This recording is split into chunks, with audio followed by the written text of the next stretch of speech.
ইসরায়েলের সঙ্গে যুদ্ধে ইরানের 627 জন নিহত হয়েছে, আহত হয়েছে আরও 4700 জন। ইরান ও ইসরায়েলের যুদ্ধে খামেনির কাছে পরাজয় বরণ করতে হয়েছে নেতানিয়াহুর। ইরানের সাথে যুদ্ধবিরতির পর বিস্ফোরক এক তথ্য এসেছে সামনে। আল জাজিরা বলছে, যুদ্ধের মাঝেই অস্ত্র ভান্ডার খালি হয়ে এসেছিল ইসরায়েলের। ইসরায়েল ও ইরান যুদ্ধবিরতিতে রাজি, বিশ্ব যেন স্বস্তির নিঃশ্বাস ফেলতে যাচ্ছিল। ঠিক সেই মুহূর্তেই ঘটল বিস্ফোরণ। ইরানের রাজধানী তেহরান কেঁপে উঠল একের পর এক শক্তিশালী বিস্ফোরণে।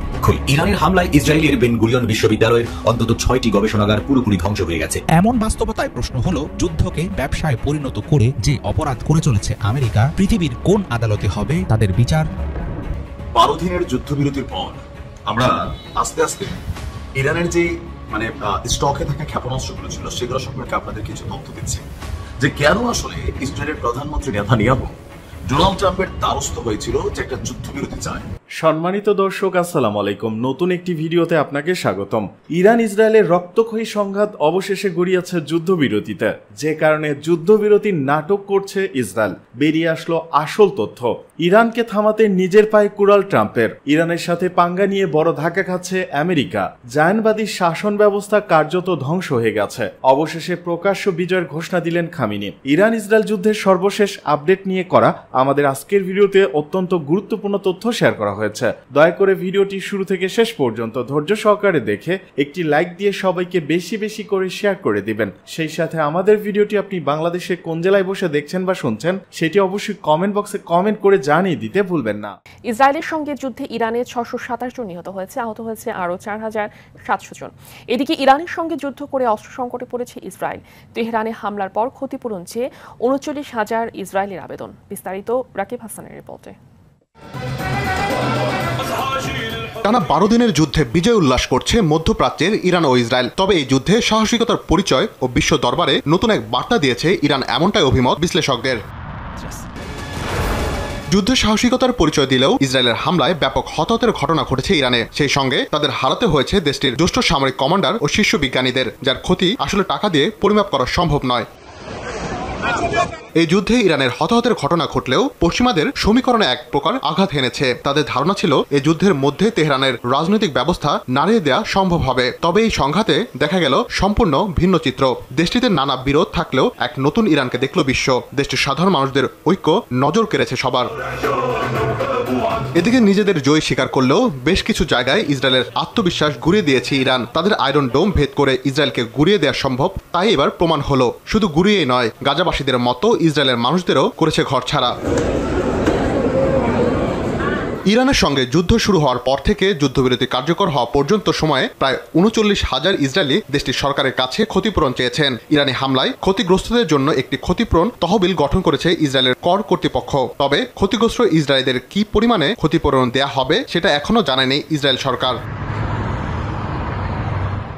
ইসরায়েল বর্তমানে অস্ত্র ও গোলাবারুদের ঘাটতির মুখে পড়েছে। এমন সময় তথ্য সামনে এলো যখন ইসরায়েল ও ইরানের মধ্যে যুদ্ধবিরতি কার্যকর রয়েছে। কাতারের সহায়তায় যুদ্ধবিরতির মধ্যস্থতা করেন যুক্তরাষ্ট্রের প্রেসিডেন্ট ডোনাল্ড ট্রাম্প। বছরের পর বছর ধরে যুদ্ধ সংঘাতে একের পর এক দেশ ধ্বংস করছে যুক্তরাষ্ট্র। এর জন্য ব্যয় হচ্ছে বিলিয়ন বিলিয়ন ডলার। ইরানে সাম্প্রতিক মার্কিন হামলায় অংশ নেয়া 7টি B2 স্টেলথ বোমারু বিমানের এক একটির দাম প্রায় $210 কোটি। 3টি পরমাণু স্থাপনায় ফেলা 14টি বাংকার বাস্টার বোমার প্রতিটির মূল্য $1 মিলিয়ন বেশি। এছাড়াও অভিযানে অংশ নেয় প্রায় 125টি বিমান। মার্কিন জয়েন্ট চিফস অফ স্টাফের বরাতে এসব তথ্য দিয়েছে আল জাজিরা। ইরানে যুক্তরাষ্ট্রের এক রাতের হামলার খরচ দিয়ে বানানো যেত অন্তত 6টি পদ্মা সেতু। অন্যদিকে আমেরিকার গত 2 দশকের যুদ্ধ ব্যয় বর্তমান হিসেবে বাংলাদেশের প্রায় 117 বছরের বাজেটের সমান। মুখে গণতন্ত্র ও শান্তির কথা বলে কেন যুদ্ধের পেছনে এত টাকা ঢালছে যুক্তরাষ্ট্র? আফগানিস্তান থেকে ইরাক, সিরিয়া থেকে ইয়েমেন, যেখানেই পা রেখেছে আমেরিকা সেখানেই ছড়িয়েছে ধ্বংসের আগুন। ইরানে সরাসরি হামলার মধ্য দিয়ে নতুন করে সামনে আসলো মধ্যপ্রাচ্যে মার্কিন ব্যয়বহুল সামরিক উপস্থিতির ভয়ঙ্কর রূপ। প্রভাবশালী সংবাদ মাধ্যম আল জাজিরায় প্রকাশিত এক রিপোর্ট অনুসারে 1959 সাল থেকে এখন পর্যন্ত ইসরায়েলকে অন্তত $25,120 কোটি দিয়েছে যুক্তরাষ্ট্র। 2016 সালের চুক্তি অনুযায়ী 2028 সাল পর্যন্ত প্রতি বছর ইসরায়েলকে $380 কোটি দিচ্ছে আমেরিকা। গাজায় আগ্রাসন শুরুর পর কেবল 1 বছরেই অতিরিক্ত আরো প্রায় $1,800 কোটি দিয়েছে ওয়াশিংটন। এই টাকায় গাজাকে রীতিমতো ধ্বংসস্তূপে পরিণত করেছেন বেনিয়ামিন নেতানিয়াহু। 2001 সাল থেকে এখন পর্যন্ত যুক্তরাষ্ট্র পরিচালিত যুদ্ধ ও আগ্রাসনে সরাসরি প্রাণ হারিয়েছে প্রায় 9,40,000 মানুষ। Afghanistan, Iraq, Syria, Pakistan, Yemen সহ নানা সংঘাতের পেছনে আমেরিকার দেওয়া যুক্তিগুলোর অনেকটাই এখন ভুল হিসাবে প্রমাণিত। ইরাকে গণবিধ্বংসী অস্ত্রের অস্তিত্ব আছে, যুক্তরাষ্ট্রের এমন দাবির কোনো প্রমাণ মেলেনি, অথচ সেই অজুহাতে দীর্ঘদিনের অভিযানে দেশটিকে পঙ্গু করে দিয়েছে আমেরিকা। এর আগে টুইন টাওয়ার হামলার প্রতিশোধের ঘুঁটি হিসেবে আফগানিস্তানও শিকার হয়েছে একই পরিণতির। 2023 সালে গাজায় আগ্রাসন শুরুর পর থেকে চলতি বছরের জুন পর্যন্ত প্রাণ হারিয়েছে 56,000-এর বেশি মানুষ। যুক্তরাষ্ট্রের যুদ্ধমুখী নীতি মধ্যপ্রাচ্যে শুধু মানবিক বিপর্যয়ই ঘটায়নি, তৈরি করেছে ভয়ানক অর্থনৈতিক ক্ষয়ক্ষতি। মার্কিন গবেষণা প্রতিষ্ঠান ওয়াটসন ইনস্টিটিউটের তথ্য অনুসারে গত 2 দশকের যুদ্ধ খাতে সরাসরি $5.8 ট্রিলিয়ন খরচ করেছে যুক্তরাষ্ট্র। এর মধ্যে প্রতিরক্ষা বিভাগে $2,10,000 কোটি, হোমল্যান্ড সিকিউরিটিতে $1,10,000 কোটি, $88,400 কোটি বাজেট বৃদ্ধি সহ যুদ্ধাহত সেনাদের চিকিৎসায় খরচ হয়েছে $465 বিলিয়ন। এর সাথে আছে $1 ট্রিলিয়নেরও বেশি সুদ। সেনা পুনর্বাসন ও চিকিৎসা খাতেও রয়েছে বড় ব্যয়। 2001 সালের পর থেকে যুক্তরাষ্ট্রের মোট যুদ্ধ ব্যয় দাঁড়াবে $8 লাখ কোটি। মধ্যপ্রাচ্যে বিপুল পরিমাণ খরচের বিনিময়ে কি পেয়েছে আমেরিকা সেটা এক অমীমাংসিত বিষয়। বিশাল ব্যয়, লাখো প্রাণের মৃত্যু আর ধ্বংসের রাজনীতি মার্কিন অবস্থানকে নিরাপদ করেছে বলে মনে করেন না সামরিক বিশ্লেষকেরা। বিশ্বের ইতিহাসে সবচেয়ে ব্যয়বহুল, রক্তাক্ত ও দীর্ঘমেয়াদী সামরিক অভিযানের নাম হবে যুক্তরাষ্ট্রের মধ্যপ্রাচ্য ও আফগান যুদ্ধ। এই পরিসংখ্যান একক কোনো দেশের সংঘাতের ইতিহাসে নজিরবিহীন। এমন বাস্তবতায় প্রশ্ন হলো, যুদ্ধকে ব্যবসায় পরিণত করে যে অপরাধ করে চলেছে আমেরিকা, পৃথিবীর কোন আদালতে হবে তাদের বিচার? ইরানের সাথে যুদ্ধবিরতির পর বিস্ফোরক এক তথ্য এসেছে সামনে। আল জাজিরা বলছে, যুদ্ধের মাঝেই অস্ত্র ভান্ডার খালি হয়ে এসেছিল ইসরায়েলের। পরাশক্তি ইরানের সাথে লড়তে গুরুত্বপূর্ণ অনেক অস্ত্রই ফুরিয়ে এসেছিল নেতানিয়াহুর বাহিনীর। ভঙ্গুর হয়ে গেছে দেশটির সবচেয়ে গুরুত্বপূর্ণ আকাশ প্রতিরক্ষা ব্যবস্থাও। শেষ হয়ে এসেছে ইন্টারসেপ্টর মিসাইলও। যুদ্ধের শেষ দিকে ইসরায়েল জুড়ে যেন তাণ্ডব চালিয়েছে ইরানের মিসাইল। ধ্বংস তো দূর, সেগুলো শনাক্তও করতে পারেনি ইসরায়েল। আর এমন পরিস্থিতি বলছে কেন মরিয়া হয়ে যুদ্ধ বন্ধ করেছেন নেতানিয়াহু আর ট্রাম্প।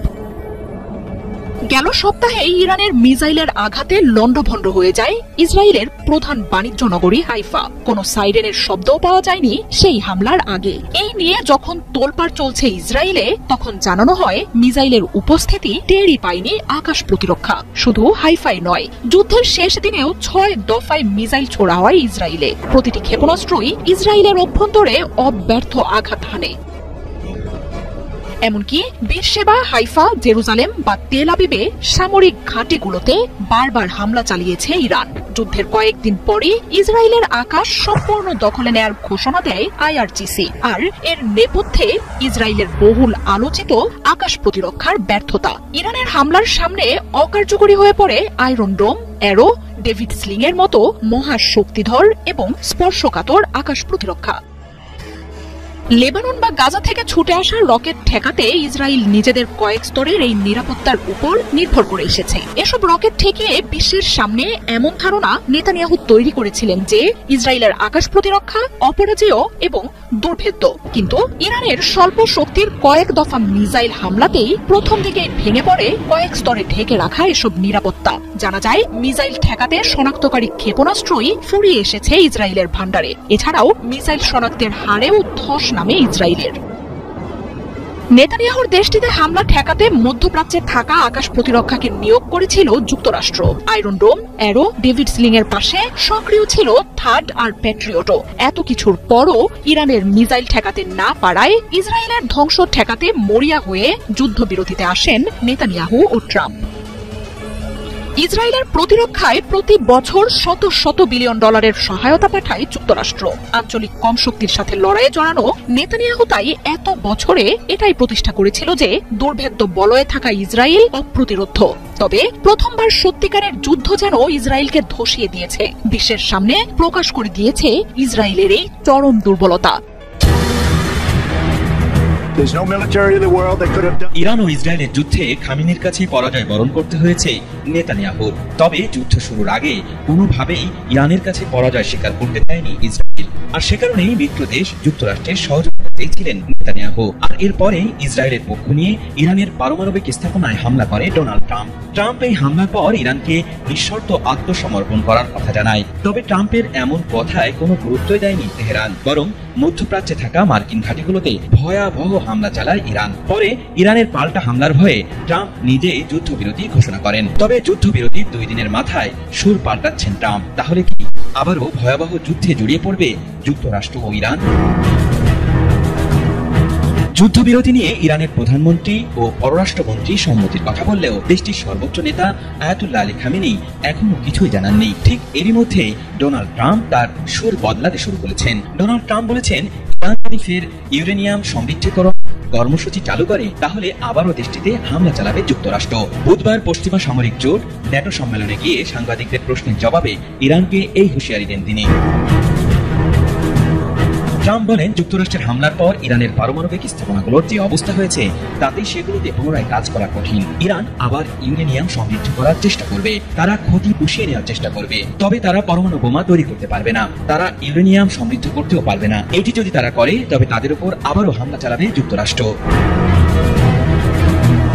এদিকে ইরান ও ইসরায়েলের মধ্যে যুদ্ধবিরতির বিষয়টি মঙ্গলবার দেশটির প্রেসিডেন্ট সহ সিনিয়র কর্মকর্তারা নিশ্চিত করেছিলেন, কিন্তু এরপরেও দেশটির সর্বোচ্চ নেতা আয়াতুল্লাহ আলী খামেনির দিক থেকে বিষয়টি স্বীকার করে প্রকাশ্যে কোনো বক্তব্য আসেনি। দেশটির কোনো বিষয়ে তার বক্তব্য শেষ কথা।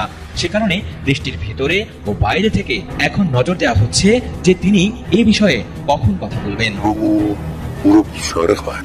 মঙ্গলবার ট্রাম্প নিজের সামাজিক মাধ্যম ট্রুথ সোশ্যালে জানান, যুদ্ধবিরতি এখন কার্যকর হয়েছে, দয়া করে কেউ এটি লঙ্ঘন করবেন না। তবে এর আগে ট্রাম্প জানিয়েছিলেন ইসরায়েল ও ইরান পুরোপুরি ও সর্বাত্মক যুদ্ধবিরতিতে সম্মত হয়েছে। এই প্রেক্ষাপটে ইরানের পররাষ্ট্রমন্ত্রী আব্বাস আরাগচি জানিয়েছিলেন, সামরিক অভিযান বন্ধে কোনো চুক্তি হয়নি, তবে ইসরায়েল ইরানের জনগণের বিরুদ্ধে তাদের অবৈধ হামলা বন্ধ রাখলে পাল্টা হামলা চালানোর কোনো ইচ্ছে নেই। তবে কি ইরান ও ইসরায়েলের যুদ্ধবিরতির এই বিষয়টি এখনো নিষ্পত্তি হয়নি? খামেনি কি ট্রাম্পের এমন হুঁশিয়ারিকে ভয় পাবেন, নাকি ইরান আগের মতোই যুক্তরাষ্ট্রকে বৃদ্ধাঙ্গুলি দেখিয়ে ইউরেনিয়ামের মজুদ বাড়াবে এবং পারমাণবিক শক্তিশালী দেশ হিসেবে ঘোষণা দিবে? এদিকে যুদ্ধবিরতির ঘোষণা মধ্যপ্রাচ্যের দেশগুলোতে স্বস্তি নিয়ে এলেও এক ধরনের সন্দেহ ও উদ্বেগ রয়েছে। এর আগেও বিভিন্ন সংঘাতে যুদ্ধবিরতি ভেঙে হামলা চালানোর নজির আছে নেতানিয়াহুর। 12 দিনের যুদ্ধবিরতির পর আমরা আস্তে আস্তে ইরানের যে স্টকে থাকা ক্ষেপণাস্ত্রগুলো ছিল সেগুলো সম্পর্কে আপনাদের কিছু তথ্য দিচ্ছে, যে কেন আসলে ইসরায়েলের প্রধানমন্ত্রী নেতানিয়াহু ডোনাল্ড ট্রাম্পের দ্বারস্থ হয়েছিল যে একটা যুদ্ধবিরতি চায়। ইসরায়েল যা বলে আর যা প্রকৃত ঘটনা সেটাতে কিন্তু অনেক পার্থক্য আছে। আমি বলে নিচ্ছি সবসময় 3 টাইমস বেশি ধরবেন। জিনিসটার নাম হচ্ছে খাইবার শেকান, আবার কেউ কেউ এটাকে বলেন গাদার 8। দর্শক, আজকে যখন আমরা আন্তর্জাতিক গণমাধ্যমগুলোকে একটু দেখছি তখন দেখা যাচ্ছে যে গেল কয়েকদিনের যুদ্ধের যে ক্ষত সেগুলো প্রকাশ করা শুরু হয়েছে। একদম যুদ্ধের বিরতির ঠিক শেষ মুহূর্তে গতকালকে আপনার ভোর 6টার দিকে ইরান যে অভিযান চালিয়েছিল বা হামলা চালিয়েছিল, এর মধ্যে ইরান বলছিল না যে এমন অনেক জিনিস বানায় রাখছি যেগুলোকে তোমরা রিড করা কষ্টকর, আর এটারই একটা ভার্সন হচ্ছে খাইবার শেখাম। আর এটার টার্গেট ছিল দক্ষিণের মরুভূমির শহর বীর সেবা শহরে একটা মেশিনে এতগুলা অ্যাপার্টমেন্ট নিয়ে এত বড় বিল্ডিং গুলো আস্তে অর্ধেকটা উড়ে গেছে, বাকিগুলা ডাইবা গেছে। ডাবা অবস্থায় স্পটে প্রায় অনেকগুলো মানুষ মারা গেছে। আহত কতজন আছে তার তথ্যও কিন্তু এখনো অনুসন্ধান চলছে। তথ্যগুলো বলছে যে আপনার ইসরায়েলি সেনাবাহিনীর আনুষ্ঠানিকভাবে বীর সেবা হামলায় এই ক্ষেপণাস্ত্রের ব্যবহারের কথা নিশ্চিত করেনি, তবে দেশটির প্রেসিডেন্ট আইজ্যাক হেরজগ ইরানের অন্যতম ভারী অস্ত্র বলে উল্লেখ করেছেন। তিনি বলছেন যে 12 দিনের যুদ্ধে ইরান যতগুলো মেশিনারিজ ব্যবহার করেছে একদম সর্বশেষে মরুভূমির এই শহরে যেটা মারছে এটা সবগুলার বাবা। কেন? 20-30 তালা ভবনগুলো যেভাবে ছাতু বানায় দিচ্ছে, ছাতু, তো বোঝাই গেছে যে কি পরিমাণ পাওয়ারফুল একটাই।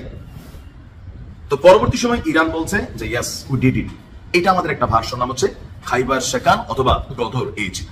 যুদ্ধবিরতিতে বাধ্য হওয়ার পরও ইরান যে এত ধরনের আঘাত এনেছে তাই স্পষ্ট বার্তা বহন করে সেটি হলো, ইসরায়েল যদি আবারও কোনো হামলা চালায়, মানে ইসরায়েল যদি ভাবে, এই যে ধরেন আজকে ডোনাল্ড ট্রাম্প ঘোষণা দিচ্ছে যে ইরান যদি তাদের পরমাণু কর্মসূচি চালায় তাহলে আবারও এর থেকে আগের বড় ধরনের হামলা হবে। তো এখন এই ধরনের কথাবার্তার মধ্যে স্বীকার হচ্ছে ইসরায়েল। ইসরায়েলের যে অংশে একদম সর্বশেষ যে আঘাতটা আনছে যুদ্ধবিরতির পর, তো যুদ্ধবিরতির পর তো ইসরায়েলও আঘাত চালাচ্ছে। মানে এখানে বার্তাটা যেটা দিতে চাচ্ছে এই খাইবার শেকান নিয়ে, যে ইসরায়েল যদি আবারও শান্তি চুক্তি ভঙ্গ করে তাহলে তাদের সাধারণ নাগরিকদেরকে আবার মরতে হবে। আর উন্নত আকাশ প্রতিরক্ষা ব্যবস্থাও এই খাইবার শেকানকে ঠেকানোর মতন কোন রকম ক্ষমতা আসলে নাই তাদের। আর একেই বিশ্লেষকরা বলছেন ইসরায়েলের অ্যাকিলিস হিল বা দুর্বল জায়গা, যেটাতে আঘাত এনেছে ইরান। যুদ্ধের পক্ষে ইসরায়েলের ব্যাপক জনসমর্থন থাকলেও ইরানের এই ভারী ভারী মেশিনারিজ গুলো যখন সুউচ্চ ভবনগুলোকে গুড়িয়ে দিয়েছে, 9,000 মানুষ ইসরায়েল বলছে, বাস্তবতা কত 50,000। তো এই 50,000 মানুষ যখন ঘর বাড়ি হারাইছে, এদের অবস্থা কি চিন্তা করেন? ব্যবসা বাণিজ্য শেষ, অনেকের অনেক কিছু শেষ। তো ইরানের স্পষ্ট বার্তা যে দেখো, আমরা লাস্ট একটা ট্রেইলার দেখেছি। কি ট্রেইলার? যে এর পরবর্তী সময় যেগুলো ছাড়বো তোমাদের প্রত্যেকের খবর আছে।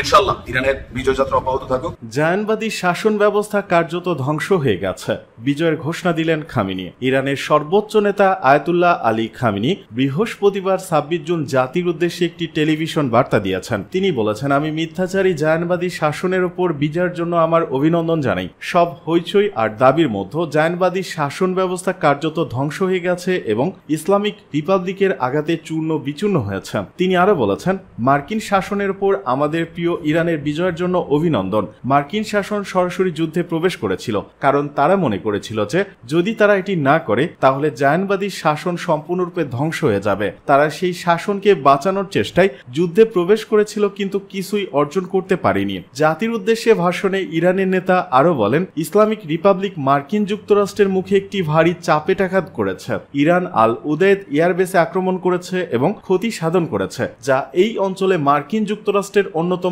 গুরুত্বপূর্ণ ঘাঁটি।